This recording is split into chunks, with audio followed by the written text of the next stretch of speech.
G'day and welcome to ReDriven, and welcome to what is apparently the worst car you can buy.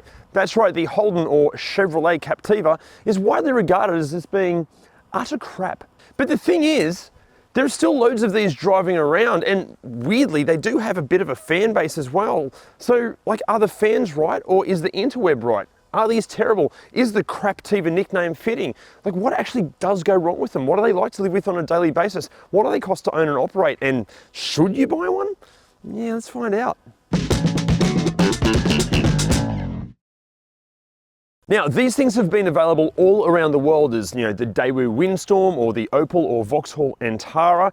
In this video, we're going to be focusing on the Australian variants, hence the Holden Captiva. But no matter where you're watching this from, everything that we're going to be going over, it should relate to Windstorms and Antaras or whatever the hell it's called in your local market.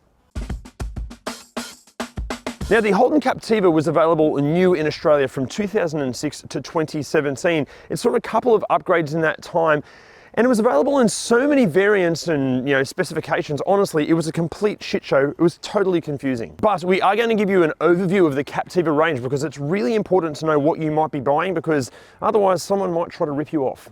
Basically, the Captiva is a budget-conscious mid-size SUV available with either 5 or 7 seats, and you can have your Captiva with either front-wheel or all-wheel drive. Generally speaking, the front-wheel drive models will be a lower spec and they should be cheaper. Initially featuring an Aussie-built 3.2-litre petrol V6 and quickly joined by a 2-litre turbo diesel 4-cylinder, these engines were then replaced by 2.4 and 3-litre petrol engines and a 2.2-litre turbo diesel engine during the midlife update. And speaking of the update, the Series 2 arrived in March of 2011, bringing with it styling changes, a revised interior, the mechanical changes mentioned before, plus new and improved tech and equipment. But we should mention that the Captiva basically received an update for every single year model. So the later the model of the Captiva, the better the levels of standard equipment should be. Then there is the complete mess of permutations and various trim models and specs, kicking off with the base spec SX, then CX, LX and Max pre-update, but they were changed to the LS, LT and LTZ post-update. But then there's the special edition models like the 60th anniversary, not to mention the whole host of different dealer special editions. But even then, what each variant is equipped with, even mechanically, will depend on the year model, as it can vary enormously, like the fact that the higher spec Max is actually more closely related to the European-designed Opel Antara than to the Daewoo Windstorm like the rest of the range. And we haven't even touched on the optional extras, which will just confuse things even more. So because explaining all of that in specific detail would just take hours and would bore you to tears, instead of doing that in this video, we have gathered all of that information and we've stuck it in our incredibly handy and completely free ReDriven cheat sheets. Our cheat sheets are invaluable as they provide a full breakdown of the car's model range, its common problems, what you need to look out for before handing over your hard-earned cash, how much of that cash you should be handing over, and so much more. Check it out at redriven.com or in the link below. Now guys, we generally find it's those that actually own these cars that are the true experts, and we're going to do our best to cover as much as we can, but if you have noticed that we've missed something major, let us know in the comments. Okay, so how's the exterior? Well, this is a Series 2 car in the highest spec LTZ, and even in its highest form, personally, I still find it incredibly dull and boring. Look, I get that General Motors were on a pretty tight budget when developing this car, but I tell you what, if ever a vehicle encapsulated, I don't care about cars, I just need a box on wheels to get me and my spawn from here to over there, this is it. I'm not going to go as far as saying it's ugly, because at least if it was ugly, that would mean there was at least an attempt at, polarizing design. This isn't even worthy of the ugly title, it's just so boring. Now, if you are happy to look past the appearance of this thing and you are genuinely in the market for a Captiva, or really any used car, there are some really important things you need to check out first. Hence why we've made the ultimate used car buyer's guide. The link is just up here and in the description. Okay, so how's the interior? Well, look, from a design aspect, personally, I like it in here more than I like looking at it from the outside. At least there was some kind of an attempt at design done. This center console looks kind of cool. I don't know about this plastic trim, that just looks a bit cheap and nasty. Actually, speaking of cheap and nasty, it all feels a bit cheap and nasty. All these plastics feel a bit gross. One thing, the indicator stalks, they feel like they're about to break off at any moment. And that's something you touch all the time. Yeah, I don't know. Does not feel at all premium. Now, as far as wear and tear goes, like, it's not too bad. This car's got a bit over 120,000 kilometers on it. The seats, I don't know if that is leather. I think it's supposed to be leather or trying to be leather, but that's an interesting texture. The steering wheel's gone super, super shiny. Some of the plastics down here, like some of the paint's chipping off. I feel like there's about 40 different colors and textures going on, and they're all showing a bit of wear and tear, but honestly, it's not wearing too badly. In terms of like comfort and how it feels, ergonomics wise, it's not too bad. Like, it's not the most comfortable seat in the world. There is a decent amount of adjustability to the seating position and the steering wheel. Yeah, fine. Okay, in the back seat, I'm 62.04 Korean chon tall. This is in my driving position and it's not too bad. My knees are just scraping against the back of the seat, but there's heaps of foot room, heaps of shoulder room. The thing is, but the seats have very little squidge to them, so it almost feels like you're sitting on like a wooden park bench, so not that comfortable, not comfy on a long trip. As far as wear and tear in this car goes, not too bad. The leather seems okay. There's a few little scratches on the plastic around here and around the door handles here, but yeah, not too bad for wear and tear. Now, in the third row, when we were flipping the seat forward for me to actually get back here, we found this. Now, many would think that this is a cookie cutter. It's not. It's actually a guide to how tall you need to be actually be comfortable back here, because as you can see, I'm completely squished back here. Honestly, but even if you're a little kid, it's extremely claustrophobic. All these pillars are huge, the windows are tiny. I wouldn't want to be back here for more than the length of time it takes me to talk this bit to the camera.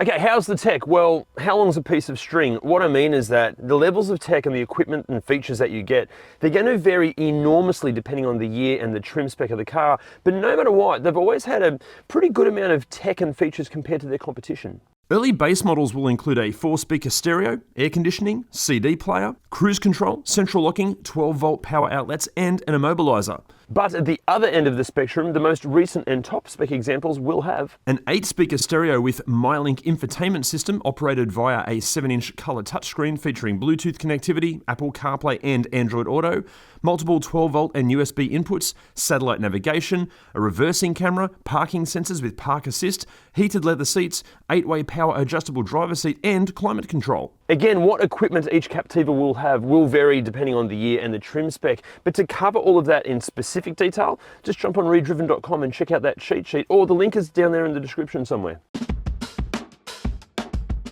So, is it practical? Well, in the boot with the third row seats stowed away, yes, it's very practical.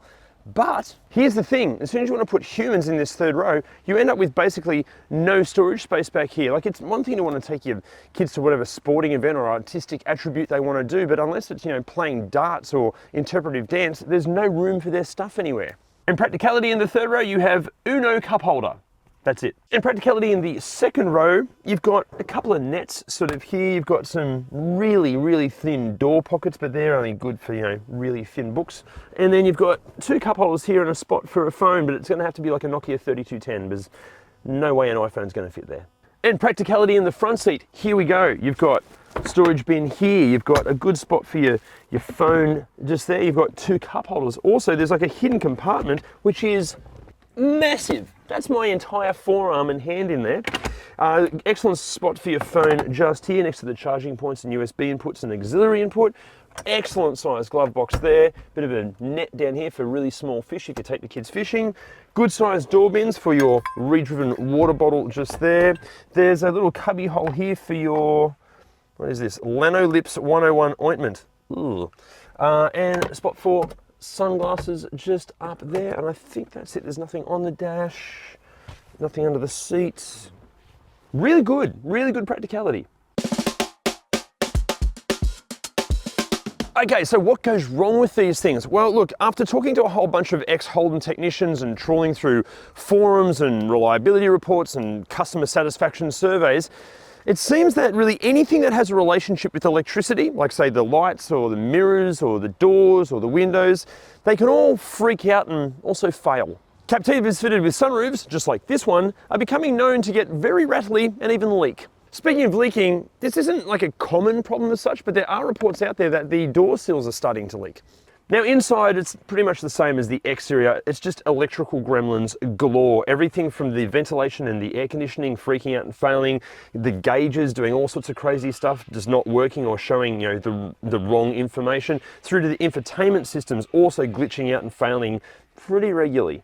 But these electrical problems, in the worst case scenario, can actually lead to like stuttering acceleration to the point where the engine just completely fails. Now also, if you are in the market for one of these things, because of all of these electrical problems, press every single button. Does it work? Does the indicators work? Does the stereo work? Drive it. Does the cruise controller work? If it has a button, press it. Does it work? Now, aside from all of the electrical problems, there are also dozens of reports of like trim pieces falling apart, the upholstery, you know, peeling off, just bits and pieces falling apart all over the place. Look, honestly, excluding the engine, we'll get to that in a moment, with the exterior and the interior, there are so many problems, we just can't list them all in this video. It would just take forever.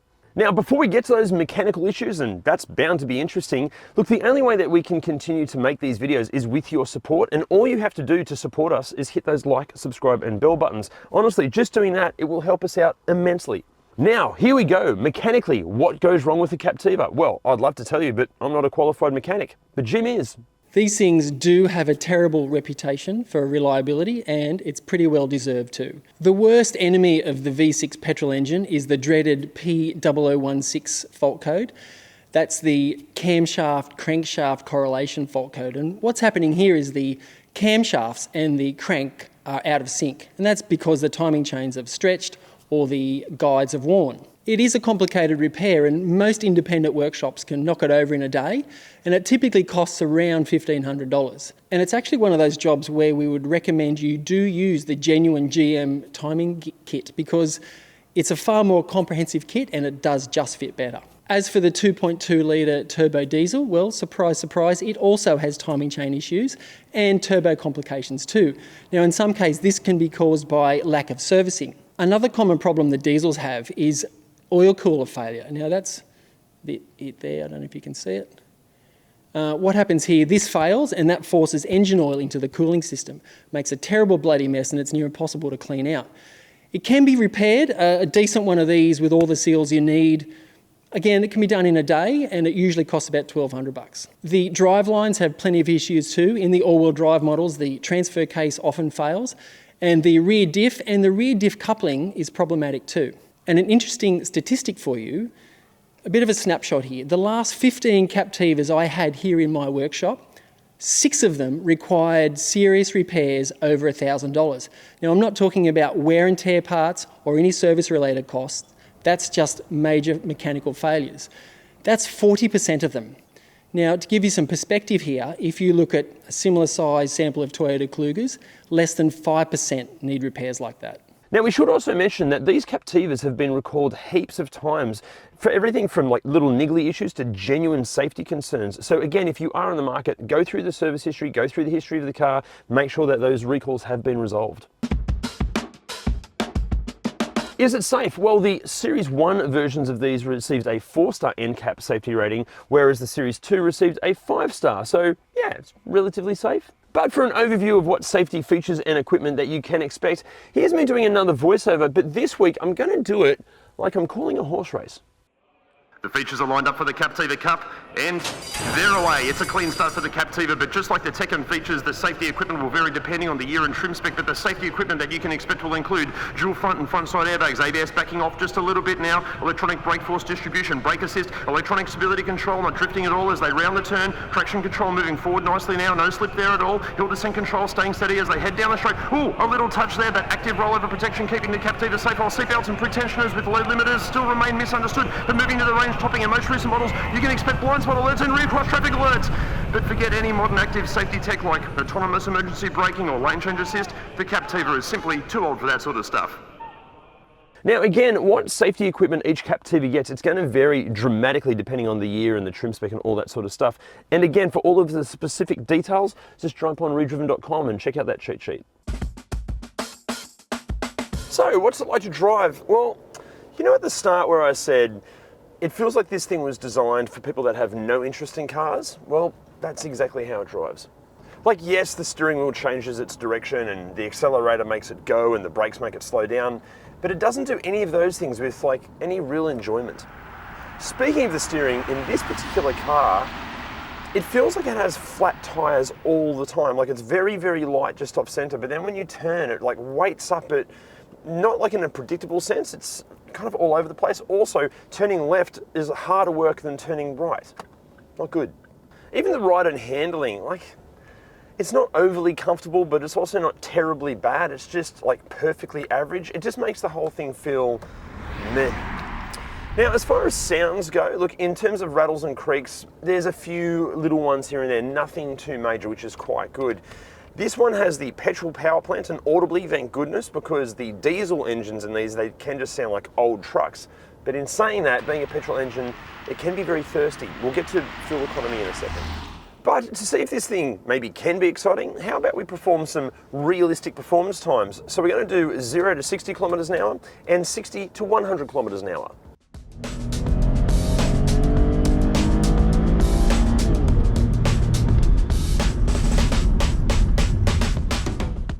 Look, overall, what's it like to drive? Well, chances are, if you're on the market for one of these things, you don't give a shit how it drives, as long as it gets you from where you are to where you're going, you know, as easily as possible with no fuss, and it should be easy to park as well. And yeah, it does those things, I guess.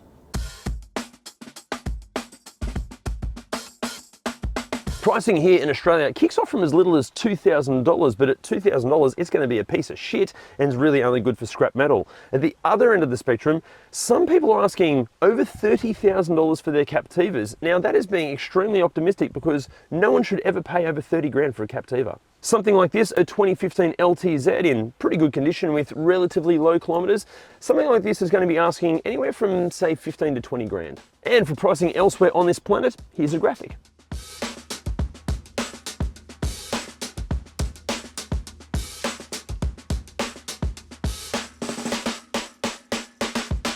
Holden claim a fuel consumption figure of anywhere from 8.6 to 10.7 litres per 100 Ks, depending obviously on the year model, the trim spec with the engine, all that sort of stuff. This one is claimed at 10.7, but it's actually seeing 14.2. Depending on the year model, Holden offered either a 3-year 100,000 or 5-year unlimited kilometre warranty, meaning that some of the really late models of these actually still have some warranty left on them, but the majority don't. But having a factory warranty is great as long as the manufacturer still exists. And as we know, Holden doesn't. General Motors, and therefore Holden, have stated that they will abide by Australian consumer law and honour all warranties and supply parts when needed. We are starting to hear a few horror stories surrounding this, especially if you're not located in the capital city. And also, depending on the year and the trim spec of the Captiva, servicing is recommended at either every 9 months and 15,000 Ks or 12 months and 15,000 Ks. But let's be honest, you're probably going to be forced to visit your mechanic far more often than that. Okay, so should you buy one? All right, let's be honest here. The only reason that you're even considering buying a Captiva is because you feel that you might be dying inside because you've realized that your role in life is now just being a taxi service for your kids and their friends. But it's not too late because you don't have to buy a Captiva and you should not buy a Captiva. Okay, look, yes, on paper, they offer a lot of equipment and features, and when compared to their rivals, they seem to offer excellent value for money. But the problem is, excluding maybe a couple of dozen unicorn examples out there, these things are shit. But the thing is, even those unicorn examples, they're average at best, and there are just so many better alternatives like walking and public transport or being shot out of a cannon. Guys, honestly, please do not buy one of these. They're terrible and they're only getting worse. But no matter where you're watching this from, everything we're going to be, slow down, dickhead. Here we go. All around the world is, you know, the Daewoo windstorm. Enunciate. Here we go. Are becoming known to be